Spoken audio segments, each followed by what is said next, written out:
नमस्कार। आज हम एक ऐसी घटना पर बात करने वाले हैं जिसने सच कहूं तो हम सबको अंदर तक हिलाकर रख दिया। ठीक है, चलिए गहराई से इस पूरे मामले को समझते हैं। हम देखेंगे कि कैसे खुशी और सुकून से भरी एक बिल्कुल नॉर्मल सी शाम अचानक एक बहुत बड़ी राष्ट्रीय त्रासदी में बदल गई। कहानी शुरू होती है 30 अप्रैल 2026 से। जगह थी जबलपुर का बरगी डैम। शाम के करीब 5 बज रहे थे और इमेजिन कीजिए, सूरज बस ढल ही रहा था। नर्मदा नदी का पानी उस सुनहरी गोल्डन आवर वाली रोशनी में एकदम चमक रहा था। बच्चे हंस रहे हैं, खेल रहे हैं, परिवार वाले रिलैक्स कर रहे हैं। सब के सब बस एक शांत मजेदार क्रूज राइड का बेसब्री से इंतजार कर रहे थे। मतलब अगर आप वहां होते तो आपको लगता कि ये तो एकदम पिक्चर परफेक्ट शाम है। अब इस नंबर पर गौर कीजिए, 30 से 31। ये सिर्फ एक नंबर नहीं है, बल्कि ये उन यात्रियों की सटीक संख्या है जो उस छोटी सी मोटरबोट पर सवार हो रहे थे। और इसमें हर उम्र के लोग थे। एक माँ थी जिसने अपने 3 साल के छोटे से बच्चे को गोद में लिया हुआ था। कुछ कॉलेज के स्टूडेंट्स थे जो खूब हंसी मजाक कर रहे थे। एक नई नवेली शादीशुदा जोड़ी थी और कुछ बुजुर्ग भी थे जो बस उस शांत सफर का मजा लेना चाहते थे। लेकिन अब यहाँ जो बात सबसे ज्यादा ध्यान खींचती है वो ये है कि नाव के किनारे से छूटने से पहले ही खतरे की घंटी बज चुकी थी। जी हाँ, सेफ्टी प्रोटोकॉल्स में जो पहली दरार थी ना, वो बोर्डिंग के टाइम पर ही साफ साफ दिखने लगी थी। हुआ ये कि नाव में बैठते वक्त कई यात्रियों ने लाइफ जैकेट मांगी। बिल्कुल जायज सी बात है ना। लेकिन सिर्फ कुछ ही लोगों को जैकेट्स दी गईं। सबके लिए जैकेट थी ही नहीं। और जब यात्रियों ने इस पर सवाल उठाए, अपनी चिंता जाहिर की, तो स्टाफ ने क्या किया? उन्होंने बड़ी ही आसानी से उनकी बातों को टाल दिया, मानो ये कोई बड़ी बात ही ना हो। उन्होंने एग्जैक्टली कहा क्या, ये सुनिए। ये नॉर्मल है, डरने की कोई बात नहीं है। बस इसी एक लाइन ने उस जानलेवा लापरवाही की नींव रख दी थी। उन्होंने पैसेंजर्स के डर को बिल्कुल खारिज कर दिया। उस वक्त किसी ने सपने में भी नहीं सोचा था कि ये जो बेफिक्री है ना, ये आगे चलकर कितनी भारी पड़ने वाली है। अब नाव धीरे धीरे किनारे से दूर जाने लगी। लोग सेल्फी ले रहे थे, मजे कर रहे थे। लेकिन तभी अचानक सब कुछ बदलने लगा। वो जो एकदम शांत पिकनिक वाला माहौल था ना, वो पल भर में गायब हो गया और आसमान का रंग बड़ी तेजी से डरावना होने लगा। ये टाइमलाइन हमें साफ साफ दिखाती है कि कैसे चीजें हाथ से निकलीं। पहले दूर वो काले काले बादल दिखे, फिर अचानक हवा बहुत तेज हो गई और लहरें उठने लगी। डर के मारे लोगों ने चिल्लाना शुरू किया कि भाई नाव वापस ले चलो, लेकिन उनकी एक नहीं सुनी गई। और फिर वो हवा का एक जानलेवा झोंका आया। क्रू के पास इस पूरे हादसे को टालने का जो थोड़ा बहुत टाइम बचा था ना, वो अब पूरी तरह से खत्म हो चुका था। हवा इतनी तेज थी कि नाव पागलों की तरह डोलने लगी थी। पानी नाव के अंदर भरने लगा और वो जो हंसी खुशी के चेहरे थे, उन पर अब खौफ ने जगह ले ली थी।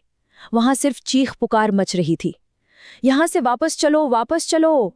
इमेजिन कीजिए उस वक्त का वो पैनिक, वो हताशा। लोग अपनी जान की भीख मांग रहे थे। लेकिन तब तक बहुत देर हो चुकी थी।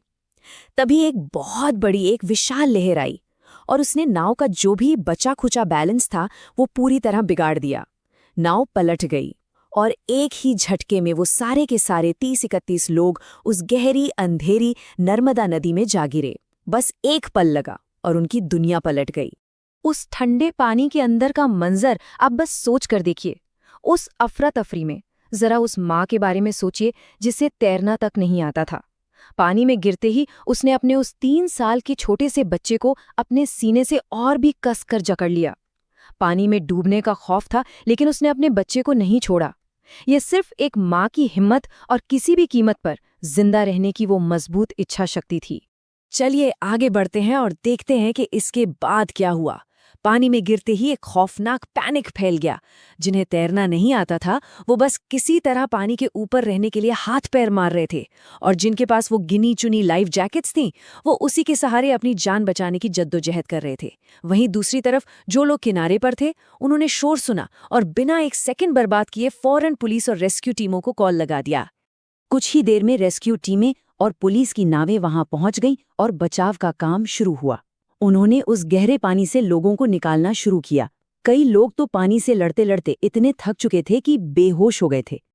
और नदी से निकलकर जब ये लोग अस्पताल पहुंचे तो वहां का सीन और भी दिल तोड़ने वाला था। अस्पताल के बाहर परिवारों की भारी भीड़ जमा थी। हर कोई बस एम्बुलेंस के आने का इंतजार कर रहा था। जैसे ही कोई सायरन बजता, लोगों की सांसें अटक जाती थीं। लेकिन बेहद अफसोस की बात है कि कई परिवारों को उस रात ये दुखद सच्चाई माननी पड़ी कि उनके अपने अब कभी लौट कर नहीं आएंगे। तो यहाँ सबसे अहम पॉइंट ये है कि जब इस पूरे मामले की जांच हुई तो एक बात बिल्कुल शीशे की तरह साफ हो गई। ये कोई मामूली हादसा नहीं था, ये एक ऐसी त्रासदी थी जिसे आसानी से टाला जा सकता था। ये सीधे तौर पर कुछ इंसानी गलतियों का नतीजा था, ऐसी गलतियां जो नहीं होनी चाहिए थीं। अगर हम ऑफिशियल जांच के निष्कर्षों पर नजर डालें तो मुख्य रूप से 3 बड़ी लापरवाहियां सामने आती हैं। पहला, मौसम खराब होने की जो चेतावनियां थीं उन्हें पूरी तरह इग्नोर कर दिया गया। दूसरा, जब मौसम बिगड़ना शुरू हुआ तो नाव को वापस मोड़ने का फैसला लेने में बहुत ज्यादा देर कर दी गई। और तीसरा, जो सबसे बड़ी गलती थी, यात्रियों को पर्याप्त लाइफ जैकेट्स ही नहीं दी गई और इन्हीं स्पेसिफिक फैसलों की कीमत लोगों को अपनी जान देकर चुकानी पड़ी। ये पूरी घटना हम सब के लिए, पूरे समाज के लिए एक बहुत बड़ी चेतावनी है। देखिए, सेफ्टी रूल्स और प्रोटोकॉल्स को हम कभी भी हल्के में नहीं ले सकते। एक छोटी सी चूक, एक छोटी सी बेफिक्री पल भर में आपसे आपका सब कुछ छीन सकती है। ये जो नियम होते हैं ना, ये सिर्फ कागजों पर लिखने के लिए नहीं होते, ये सच में जिंदगियां बचाने के लिए होते हैं। आज के इस एक्सप्लेनर को हम एक भारी सवाल के साथ खत्म करेंगे। एक ऐसा सवाल जो शायद हम सबको सोचने पर मजबूर कर दे कि अगर उस शाम थोड़ी सी सावधानी बरती जाती, अगर उस वक्त सही फैसले लिए जाते, तो क्या ये लोग आज जिंदा होते? ये इस बात की एक बहुत ही दर्दनाक याद है कि लापरवाही की कितनी भारी कीमत चुकानी पड़ सकती है, जिसे शायद ही कभी भुलाया जा सकेगा।